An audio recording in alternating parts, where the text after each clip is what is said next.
নমস্কার বন্ধুরা, আমাদের এই ছোট্ট পরিবারে আপনাদের সকলকে স্বাগত। আশা করি আপনারা সবাই ভালো আছেন। আজকে একটি নতুন রেসিপি নিয়ে আপনাদের কাছে হাজির হয়ে গেলাম। আজকের রেসিপিটি হলো নিরামিষ কুমড়োর ছক্কা।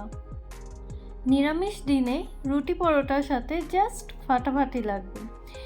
তাহলে দেখে নেওয়া যাক আমি কি করে বানালাম।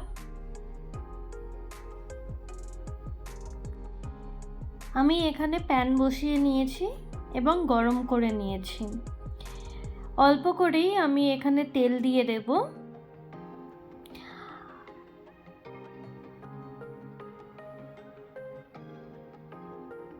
তেলটা এবারে একটু গরম হতে দেব। তেলটা আমার গরম হয়ে গেছে। এবারে আমি কিছু বড়ি ভেজে নেব। এটা মায়ের হাতে বানানো বড়ি, ঘরোয়া পদ্ধতিতে বানানো হয়েছে বিউলির ডালের বড়ি। আমার বড়িগুলো ভাজা হয়ে গেছে। এবারে আমি এটা তুলে রাখবো। আমি এখানে কিছু ছোলার ডাল ভিজিয়ে রেখেছিলাম, সেটা আমি একটু ভেজে নেব। লাল লাল করে ভাজবো না, এই 50%-এর মতো ভেজে নেব। আমার ভাজা হয়ে গেছে, এর থেকে বেশি আমি আর ভাজবো না। এবারে আমি তুলে রাখবো।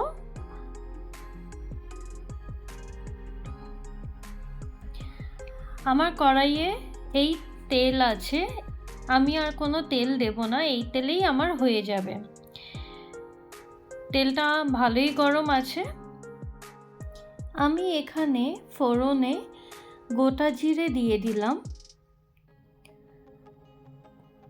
এবারে তেলের সাথে গোটা জিরেটা আমি একটু ভেজে নেব।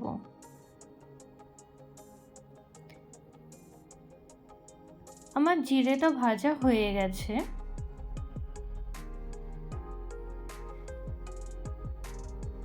এবারে আমি কুমড়ো আর আলু এইভাবে ডুমো ডুমো করে কেটে নিয়েছি। এবারে আমি এই জিরের সাথে কুমড়ো আর আলুটা একটু ভেজে নেব।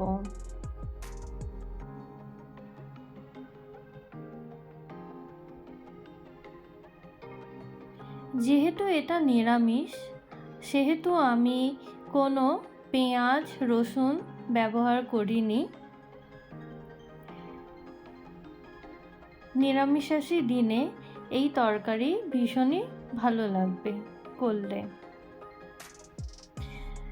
আমি একটু নেড়ে চেড়ে নিলাম। এবারে আমি একটু নুন দিয়ে দেব। অবশ্যই স্বাদ অনুযায়ী আমি নুন দিয়ে দিলাম।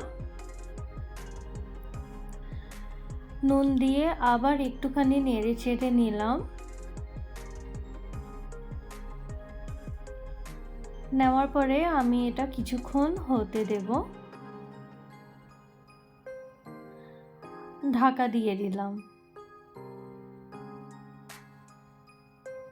প্রায় 10 মিনিট হয়ে গেছে। 10 মিনিট পরে আমি ঢাকনা খুললাম। অনেকটাই জল বেরিয়েছে সবজি দিয়ে। এবারে আমি আর ঢাকনা দেব না, বিনা ঢাকনা দিয়েই আমি একটু হতে দেব। এই মুহূর্তে আমি একটা লঙ্কা চিড়ে দিয়ে দিলাম আর একটু আদা দেব। আদাটা আমি এইভাবে গ্রেট করে দিয়ে দিলাম। আদা আমার দেওয়া হয়ে গেছে। এবারে আমি আবার একটু আদার সাথে নেড়ে চেড়ে নেব।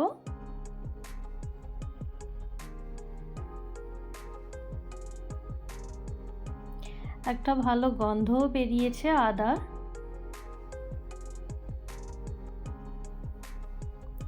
এবারে আমি একটু সামান্য পরিমাণে জল দিয়ে দেব।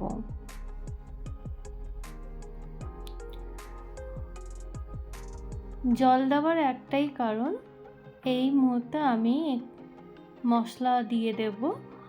মশলার মধ্যে হলুদ দিলাম। মশলা যাতে না পুড়ে যায়, সেই জন্যেই জল দেওয়া।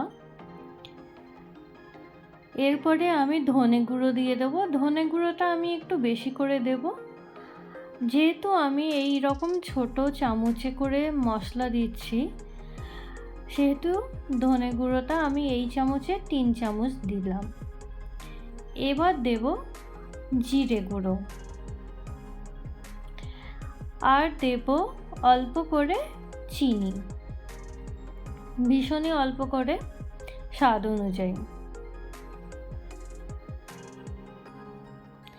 চিনি দেওয়ার একটাই কারণ, যাতে মশলার মধ্যে যে তিক্ততা আছে, রনেসটা আছে, সেটা ব্যালেন্স থাকে।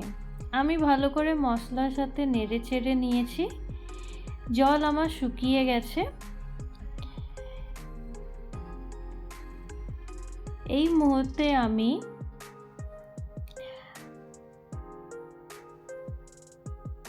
এর থেকে বেশি তো আর শুকোবে না। এই মুহূর্তে আমি ভেজে রাখা ছোলার ডালটা দিয়ে দিলাম, আর ভেজে রাখা বড়িটাও দিয়ে দিলাম। ছোলার ডাল আর বড়ির সাথে আবার আমি একটু নেড়ে চেড়ে নিলাম।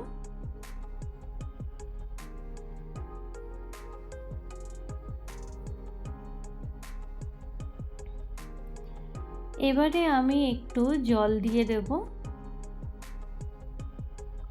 জলটা আমি আগে থেকে একটু গরম করে নিয়েছি, উষ্ণ জল এটা। ভালো করে নেড়ে চেড়ে আমি এটা এবারে হতে দেব।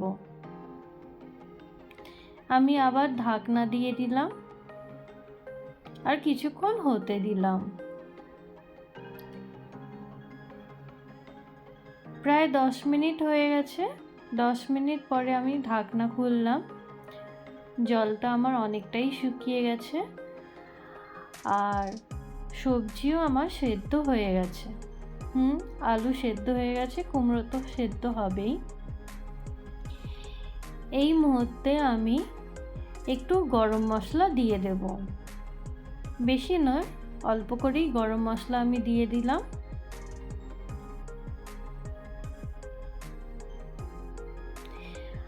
আর দেব কুচনো ধনেপাতা।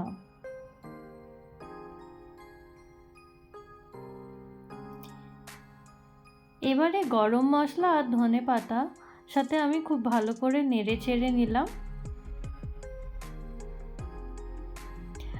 আমার কুমড়োর ছক্কা একদম রেডি সার্ভ করবার জন্য।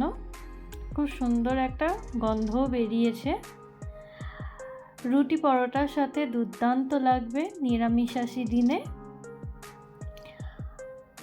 তাহলে বন্ধুরা, অবশ্যই কমেন্ট করে জানাবেন আপনাদের কেমন লাগলো আমার এই নিরামিষ তরকারিটি।